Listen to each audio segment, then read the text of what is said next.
네, 안녕하십니까. 개혁책방, 개혁신학을 읽어주는 남자 개남이 인사드리겠습니다. 오늘은 벨기에 신앙고백서 제17조 타락한 사람의 회복에 관해서 함께 살펴보도록 하겠습니다. 자,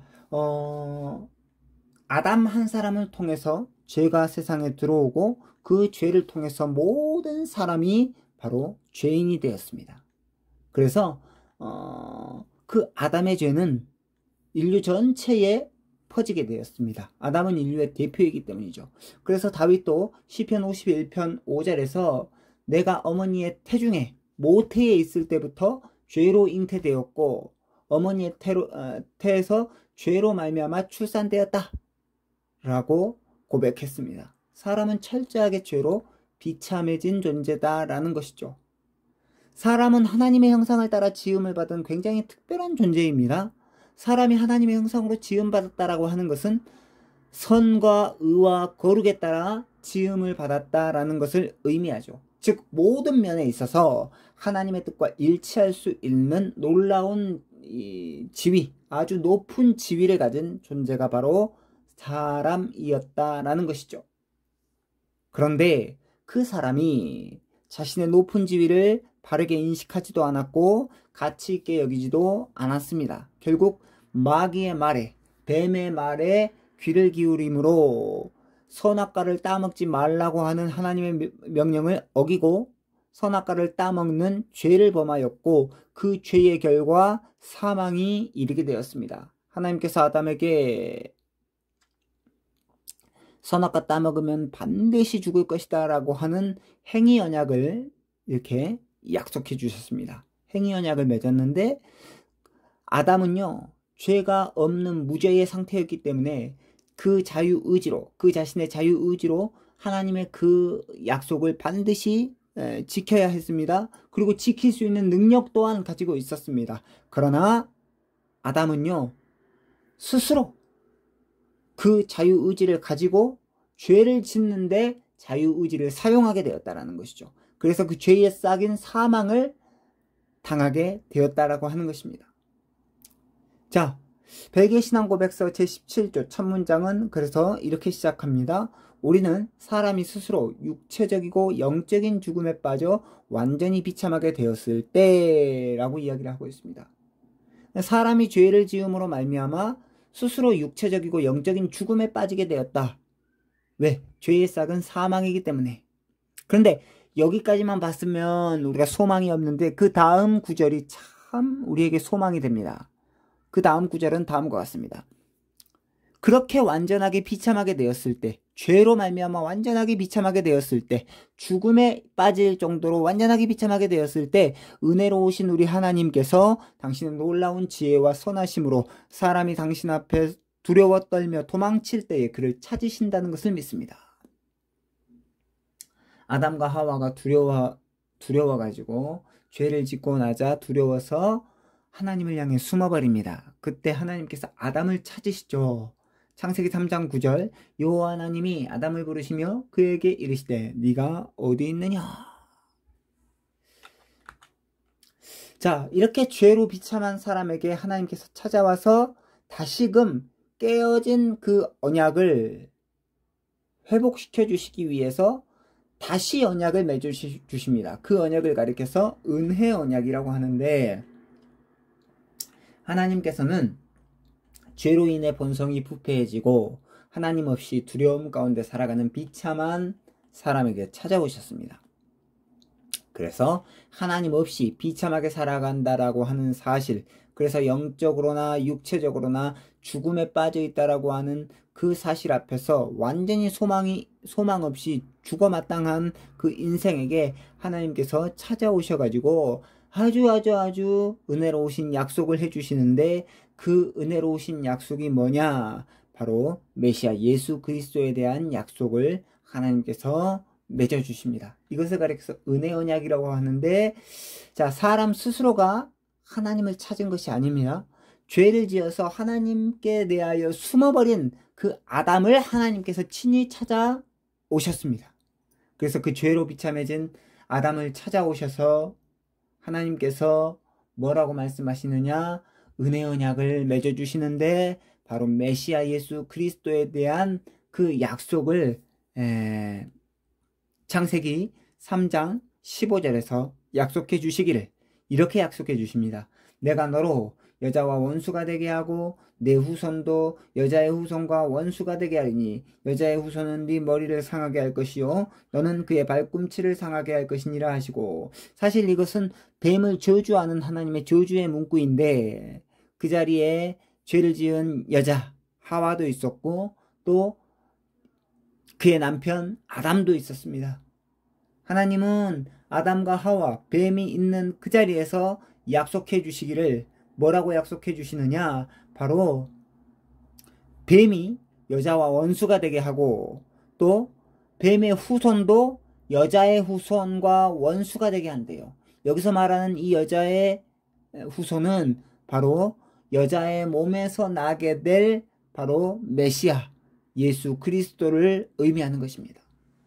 그래서 창세기 3장 15절을 원시복음, 최초의 복음이다라고 하는데, 그 원시복음, 메시아 예수 그리스도에 대한 그 원시복음의 약속의 이 성취, 이 약속의 성취가 바로 예수 그리스도가 오심으로 말미암아 이루어지게 됩니다. 그래서 갈라디아서 4장 4절 그 여자의 후손이 바로 누구냐라고 했을 때 갈라디아서 4장 4절 이렇게 되어 있습니다. 때가 참에 하나님이 그 아들을 보내서 여자에게서 나게 하시고, 자, 여자의 후손은 여자의 몸에서 나오게 될 후손인데 바로 그가 누구냐?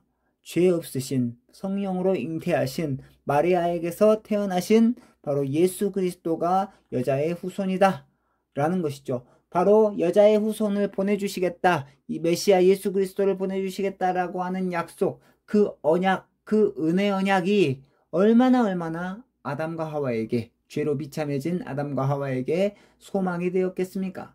그래서 은혜 언약의 내용이 참으로 중요한데, 은혜 언약의 내용은 다음과 같습니다. 은혜 언약이란 하나님의 율법에 완전하게 순종할 수 없는 비참한 상태로 떨어진 우리 죄인들을 위해서 하나님께서 여자의 후손으로 오신 예수 그리스도를 약속하신 것을 말합니다. 그리고 예수 그리스도에 대한 이 언약 안에서 우리로 하여금 생명과 구원을 값없이 은혜로 주실 것을 약속하셨습니다. 자, 선악과 먹으면 반드시 죽을 것이다 라고 하는 창세기 2장 16절로 17절의 그 언약을 가리켜서 행위 언약이라고 합니다. 이것은 아담의 행위로 말미암아 구원을 받는다라는 의미가 아니고 아담의 이 순종을 통해서 생명이 약속되어지는 거예요. 네. 분명히 말했습니다. 아담은 죄가 없는 무죄의 상태에서 자유의지를 통해서 죄를 짓지 않을 수 있었습니다. 그러나 그가 그 자유의지를 죄를 짓는 데 사용함으로 말미암아 이제 죄를 짓지 않을 수 없게 되었다는 거죠. 네. 그래서 이 죄를 지은 아담, 죄를 지은 이 사람, 그래서 그 죄로 인하여서 사망의 왕노릇하여 비참해진 이 사람에게 하나님께서 또 다른 이 언약을 해주시는데 바로 그게 뭐냐? 여자의 후손을 보내주시겠다 라고 하는 은혜 언약을 맺어 주신 것입니다. 그래서 우리에게 필요한 것은 바로 이 여자의 후손이신 예수 그리스도를 믿는 믿음입니다. 그런데 이 믿음조차도 하나님이 주시는 선물이다라는 것이 중요합니다. 내가 믿었기 때문에 구원받는 게 아니고요. 하나님의 선물로 주어진 이 믿음으로 인하여, 믿음이라는 도구로 인하여 내가 구원받는 것입니다. 그렇기 때문에 은혜 언약의 주체는 철저하게 하나님이시다라는 거죠. 행위 언약을 깨뜨린 자는 우리이지만, 사람이지만, 아담이지만 하나님께서 그 아담을 찾아오셔서, 곧 우리를 찾아오셔서 다시 우리와 언약을 맺어 주셨다라는 거죠. 그리고 이 은혜 언약을 통해서 깨어졌던 행위 언약을 완성시키셨습니다. 자, 사람의 순종으로는 그러니까 이 사람의 순종으로는 더 이상 하나님의 언약을 지킬 수 없게 되었습니다. 왜냐하면 그 죄를 지음으로 말미암아 죽음의 왕노릇하게 되었고, 이제 하나님의 형상이 완전히 왜곡되어 부패하게 되었기 때문에 내 힘으로, 내 순종으로는 하나님의 언약을 완전하게 지킬 수 없게 되었습니다. 그래서 하나님께서는 사람의 순종을 대신할 또 다른 사람, 둘째 아담을 약속해 주시고, 그 둘째 아담 대신 예수 그리스도의 순종으로 인하여서 바로 구원을 받게 되었는데, 예수 그리스도의 순종, 그 완전하신 순종에는 두 가지로 구분이 됩니다. 능동순종과 수동순종. 자, 능동순종은 행하신 순종, 전생에 걸쳐서 태어나서 죽을 때까지 그 전생에 걸쳐서 행하신 순종이라는 것이죠. 능동적으로 행하신 순종. 그리고 이 수동 순종은요, 고난 받으시고 죽으시고 십자가에 죽으시고 요거를 이제 당하신 순종, 수동 순종 이렇게 구분합니다.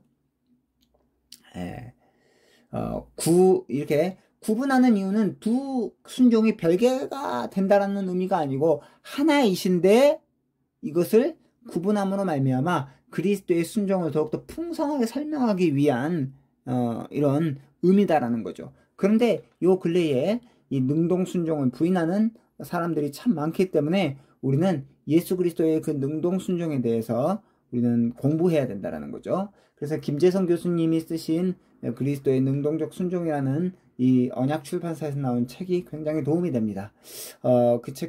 우리가 그 책을 한번 보면서 예수 그리스도에 대한 순종에 대한 그 적용들을 우리가 더욱더 풍성하게 공부할 수 있다는 거죠. 자, 오늘 이제 말씀을 정리하도록 하겠습니다. 사람이 죄로 인해 비참해졌다라는 거죠. 그리고 그 아담의 죄는 모든 인류에게 전가되었다라는 것입니다. 이렇게 타락하여 비참해진 사람을 보시고 하나님께서 직접 찾아오셨습니다. 죄로 인해서 하나님을 떠나버린 인생은 스스로의 힘으로 하나님께 찾아갈 수 없게 되었는데, 그래서 하나님께서 직접 우리를 찾아오셨다라는 것이죠. 죄인을 찾아오셨다라는 것입니다. 아담을 찾아오셔서 아담아 네가 어디 있느냐 말씀하시고, 아담에게 메시아를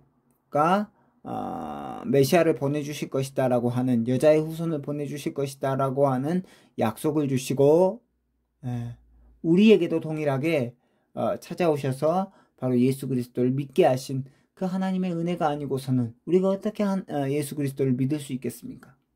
그리고 세 번째, 사람을 찾아오신 하나님의 진짜 이유는 뭐냐? 바로 이렇게 우리와 은혜 언약을 맺어주시기 위해서 찾아오셨다는 것입니다. 마지막입니다. 은혜 언약의 내용입니다. 은혜 언약이란 하나님의 율법에 완전하게 순종할 수 없는 비참한 상태로 떨어진 우리 죄인들을 위해서 하나님께서 여자의 후손으로 오신 예수 그리스도를 약속하신 것을 말합니다. 그리고 예수 그리스도에 대한 이 언약 안에서 우리로 하여금 생명과 구원을 값없이 은혜로 주실 것을 약속하셨습니다. 이때 우리에게 필요한 것이 뭐냐? 바로 예수 그리스도를 믿는 믿음인데, 그 믿음조차도 하나님의 선물이다라는 것이 중요합니다. 그래서 언약의 주체는 철저하게 하나님이시다. 하나님께서 비참해진 우리, 죄로 말미암아 비참해진 우리를 직접 찾아오셔서 하나님께서 적극적으로 찾아오셔서 우리와 은혜 언약을 맺어주셨다라는 것이죠. 우리는 아담으로 인해서 받지만은 행위 언약을 깨뜨린 아주 죄인 중에 개수이지만, 은혜로우신 하나님께서 오셔서 여자의 후손을 보내주실 것이다, 여자의 후손이 뱀의 머리를 깨뜨릴 것이다 라고 하는 이 은혜 언약을 우리에게 약속해 주셨습니다. 그래서 우리는 그 은혜 언약 안에서 우리의 유일한 소망을 찾을 수 있게 되었다라는 거죠. 사랑하는 우리 구독자 여러분, 오늘 벨기에 신앙고백서 제17조를 통해서 타락한 사람의 회복이 어떻게 이루어지는지, 은혜 언약의 내용이 무엇인지 우리가 함께 살펴보았습니다. 이제 다음 시간에는 바로 그 은혜 언약을 맺어주신 하나님께서 성자 하나님이신 그분이 인간의 몸을 입고 이 땅에 오셨다라고 하는 사실에 대한 그 내용을 우리가 이제 다음 시간에 살펴볼 텐데요. 이 시간까지 우리 개혁책방 구독자 여러분 건강하시고, 또 추운 날씨에 항상 건강관리에 유의하시기 바랍니다. 평안한 시간 되시고 다음 이 시간에 뵙도록 하겠습니다. 안녕히 계십시오.